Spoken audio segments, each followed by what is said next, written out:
never get out by a hidden ball trick. Never does it happen. Okay? You stay on here.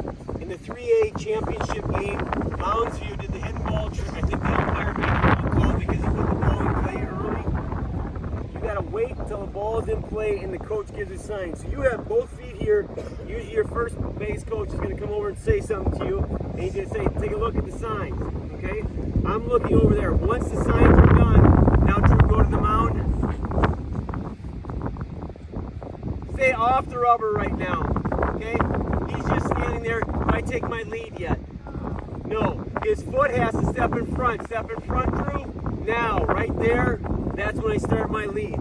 What we teach is right here. So there's a line. You can step off, Drew. This line in here.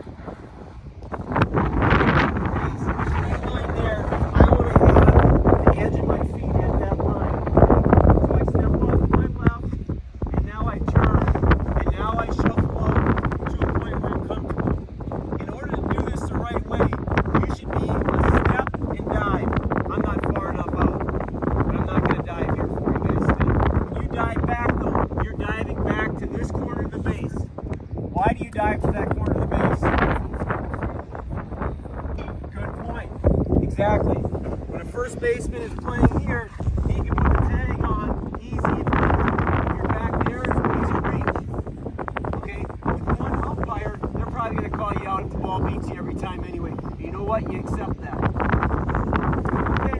But as you get older, we'll have another umpire right there in the middle of the infield, and they'll see that. They won't make that call. So your lead, start with your heels on the base. The coach is giving a sign. Drew, you can step on. Now I can start my lead. I get here, and then I shuffle up. I never put my feet together like this. Terrible base running. You want to be here, on the base. And the next thing is toe-to-toe relationship or middle of the body. My mind is going to that base. My mindset is not going back. Okay? So I'm in this stance here. You don't put your hands on your knees. You're here. Athletes are here. Everybody understand that? Everybody get in this stance. Up your hips. I'm here. Okay? Now I'm watching. Now let's go out here to the mound. What you're watching for is when Drew comes to the set position. One thing that always happens when a pitcher throws over to first, this heel is going to come up in the air. Spin it through. See how that happened? See how it came? Now go to the plate. What's the difference? It didn't lift up, did it? That is the key to be stealing bases. In here, if you see this come up, boom, he's coming over to first. You see him stay down, and you see this leg go here, he's not throwing over. There's not many guys that can do this and throw, okay? You're just not quick enough. So you're here, you come, boom, he goes. So you have to study that back foot. And this is the difference between being good and great. Everybody understand what I'm saying? You guys in the back, can you see? If you can't, please stand up. Stand up in the back. I want you to be able to see. Again, here. See how the heel came up? Okay, he has to clear himself. And that's what they do. Okay, that's first base, yeah. Left-handed pitcher.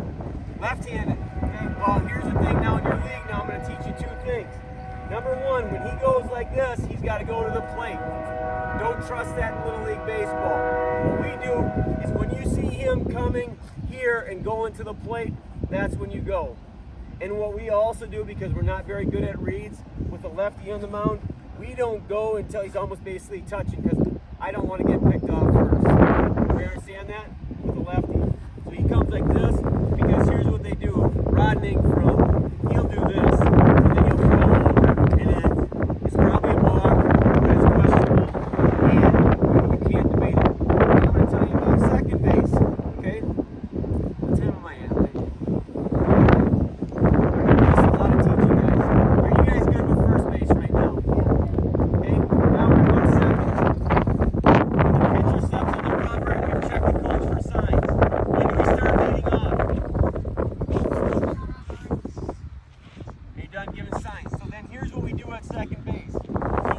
start off, I like 1, 2, 3, 4. We get depth, and now we shuffle off. Are my hands on my legs? Middle of my body here. Okay?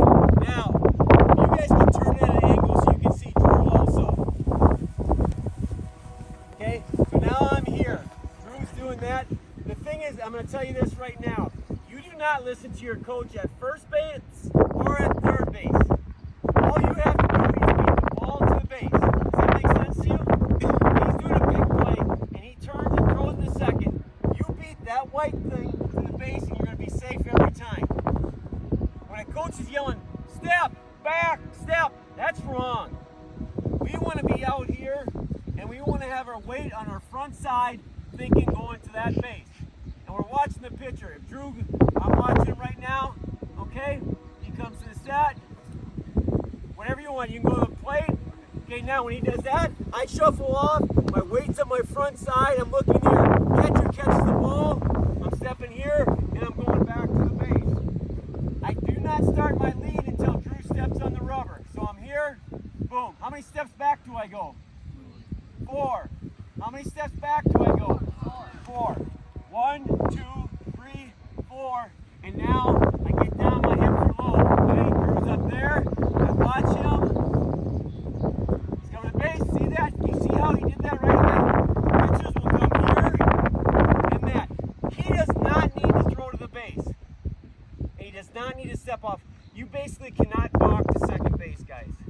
So if you're on the mound, you come set and you go like this. It's nothing. There's no balk. You can do it at any time. You can step off. You basically, it's impossible to balk to second base. Everybody understand the lead here from second? Go over to third. If you're a coach and you're coaching third base with a runner on third, here's where I'm standing. And a lot of people don't like it because they're comfortable, uncomfortable, but I'm right here. And the reason I'm right here is I can have the ball, the base, all in the vision of me. People are afraid to get hit with a line drive. Well, you know what? That's part of coaching for me. Okay? So I'm right here. Now, as a base runner, what you do is 2 steps. Left, right, and now I'm out here. Why are we out here? You get hit with the ball in fair territory, you're out. So, example, if I would take my lead here and come right down the line, and the guy hits his screamer, and I just step in like this, in fair ground and get hit, what am I? I'm out. Messing it up. Now, if I do what I just told you, get out here, and now get in this stance, now I'm in fall ground. If I step forward, I'm still in fall ground, and I can avoid the baseball. Understand? One rule, and this is for you guys as coaches. Anything, when you're on third base with less than 2 outs, line drive or fly ball, you're going back to the base. It's just about everything you hit, you'll score on. On a line drive or a fly ball, you're going back. Your first instinct is going back. Because here's what's happened to us several times throughout my years, and what's what we learned, okay? We get out here way too far, line shot to the third baseman, and he does this. Boom! Double play. Okay? Line drive, fly ball, you're going back. Understood? So you're leading again. Left, right, we're out here. Now, I'm out here, Drew. Watching Drew now. I watch him go to the plate.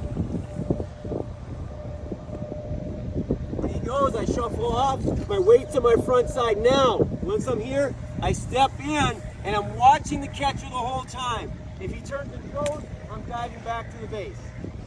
Understood? You guys are way ahead of everybody else right now by everything I went over. And I probably did way too much. But if you picked up 3 or 4 of the things I just said, you're going to be way ahead of everybody else.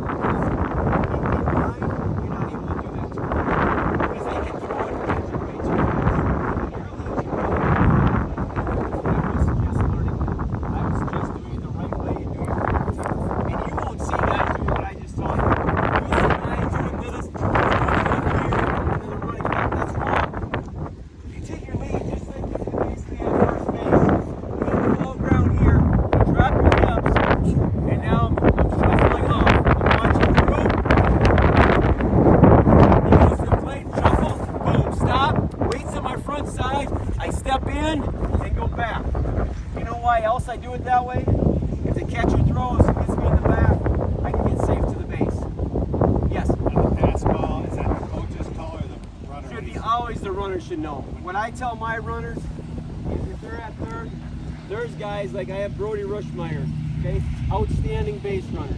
Outstanding. He's a guy that he has the freedom. You got to beat the pitcher to the plate. That's our rule because the catcher's not going to be able to get it and come back in most cases.